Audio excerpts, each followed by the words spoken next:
வேலூர் மாவட்டம் காட்பாடி தாலுகாவில் இடம்பெற்றுள்ள இந்த மலை அறுபடை நாயகன் அழகன் முருகனை கரம் பற்றுவதற்காக வள்ளி குரமகள் தோன்றி வேலவனோடு காதல் கொண்டு விளையாடிய இடம் என்று கவிதை சுவைகளோடு கந்தனின் புராணங்கள் புகழ்ந்துரைக்கின்றனர்.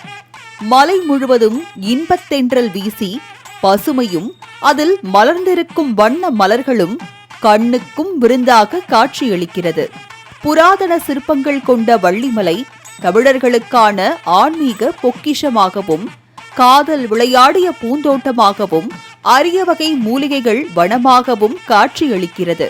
வற்றாத சுனைகள், அதில் விழும் நீரலைகள், அழிவில்லா பாறைகள், அதில் செதுக்கப்பட்ட அழகிய சிற்பங்கள் என எங்கு நோக்கினாலும் அழகோடு காட்சி தரும் இந்த வள்ளிமலை கோயிலின் சம்பவங்கள் நம்மை ஆச்சரியத்தில் ஆழ்த்துகிறது. ஒரு வனத்தில் ஒருமுறை விஷ்ணு பகவான் தவம் இருந்த போது மான் வடிவில் வந்த லக்ஷ்மி மனதை மயக்கியதால் தேவி கருவுற்றாள். பின் வள்ளி கொடிகளின் இடையில் ஒரு பெண் குழந்தையை பெற்றெடுத்தாள். இந்நிலையில் அந்த வழியாக வந்த வேடுவ தலைவன் நம்பிராஜன் என்பவர் கண்ணில் பட்ட குழந்தையை எடுத்து வளர்த்து அந்த குழந்தைக்கு வள்ளி என அழகிய பெயர் சூட்டி வளர்த்தார்.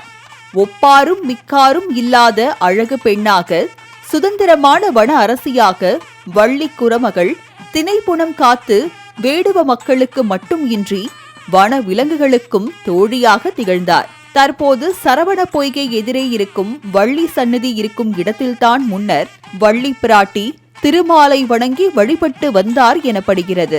அதனால்தான் இந்த சன்னதியில் வைணவ சம்பிரதாயப்படி பெருமாள் பாதம் பதித்த சடாரி பக்தர்களின் தலைகளில் வைக்கப்படுகிறது. குமரியாக வளர்ந்த வள்ளியை அந்த வழியாக வந்த முருகப்பெருமான் கண்டு காதல் கொண்டு திருத்தணியில் முறைப்படி திருமணம் செய்து கொண்டார் என புராணங்களும் கல்வெட்டுகளும் சொல்கின்றன. வேடர் குலத்தில் வள்ளி பிறந்தவர் என்பதால் முருகனுக்கு அர்த்தஜாம பூஜையில் தேனும் திணைமாவும் நெய்வேத்தியமாக படைக்கப்படுகின்றது. இந்த திருத்தலம் வள்ளி வாழ்ந்த இடம் என்கின்ற காரணத்தினால் இந்த மலைக்கு வள்ளிமலை என பெயர் வைக்கப்பட்டுள்ளது. 1200 ஆண்டுகள் பழமை வாய்ந்த இந்த கோயிலில் 454 படிக்கட்டுகளை தாண்டி சென்றால் வள்ளிமலை கோயிலில் கம்பீரமான கொடிமரமும் வள்ளிமலை முருகன் குன்றினை அடையலாம். குன்று வெளியில் இருந்து காண்பதற்கு சிறிதாக தெரிந்தாலும் உள்ளே குடைந்து வடிவமைக்கப்பட்ட கோயில் காண்போரை பிரமிக்க வைக்கிறது. இருளான குகைக்குள்ளே வள்ளியம்மை சன்னதியும் அதைத் தொடர்ந்து விநாயகர் சன்னதியும் அமைந்துள்ளது. அடுத்ததாக முருகப்பெருமான் வள்ளி மற்றும் தெய்வானையோடு காட்சியளிப்பதோடு இந்த குகை கோயிலை சுற்றி வர பாறைகளுக்கு இடையே படிக்கட்டு பாதை அமைக்கப்பட்டுள்ளது. இக்கோயிலின் மற்றொரு சிறப்பாக இம்மலையில் திருப்புகழ் ஆசிரமும் தொல்லியல் துறையால் பாதுகாக்கப்பட்டு வரும் ஜெயின் கோயிலும் காணப்படுகிறது. இத்திருத்தலத்தில் வள்ளி வேடர் குலத்தில் வளர்ந்ததால் அர்த்தஜாம பூஜையில் தேனும் திணைமாவும் நெய்வேத்தியமாக படைக்கப்படுவது சிறப்புக்குரியதாக கருதப்படுகிறது. ஒருமுறை முருகன் வள்ளியுடன் பேசிக் கொண்டிருந்த போது அங்கு வேடர் குலத்தலைவன் நம்பிராஜன் வந்துவிடவே முருகன் வேங்கை மரமாக உருமாறி தன்னை மறைத்துக் கொண்டார். அந்த மரமே இத்தலத்தின் விருட்சமாக இன்று வரை கோயிலில் வளர்ந்து நிற்பதோடு ஆலயத்தின் தீர்த்தமும் சரவண பொய்கை என்றே அழைக்கப்படுகிறது.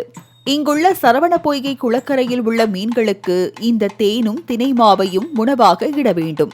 இந்த பரிகாரத்தை தொடர்ந்து 6 வாரங்கள் செய்து வந்தால் தடைப்பட்ட திருமணம் நடந்தேறும் என்றும் திருமண தடங்கல் விலகும் என்பது நிதர்சனமான உண்மை. அதுபோலவே தொழில் மற்றும் உத்தியோக தொடர்பான தடங்கல்கள் இருப்பவர்கள் இங்குள்ள முருகனுக்கு பாலும் பன்னீரும் அபிஷேகத்திற்கு கொடுத்து பின்பு சரவண பொய்கையில் உள்ள மீன்களுக்கு உணவளித்தால் நல்ல தீர்வுகள் உண்டாகும்.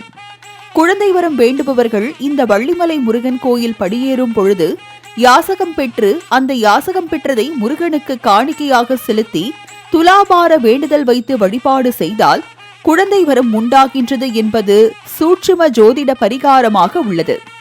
மாலை முரசு செய்திகளுக்காக வேலூரிலிருந்து செய்தியாளர் பிரகாஷுடன் கலைமாமணி நந்தகுமார்.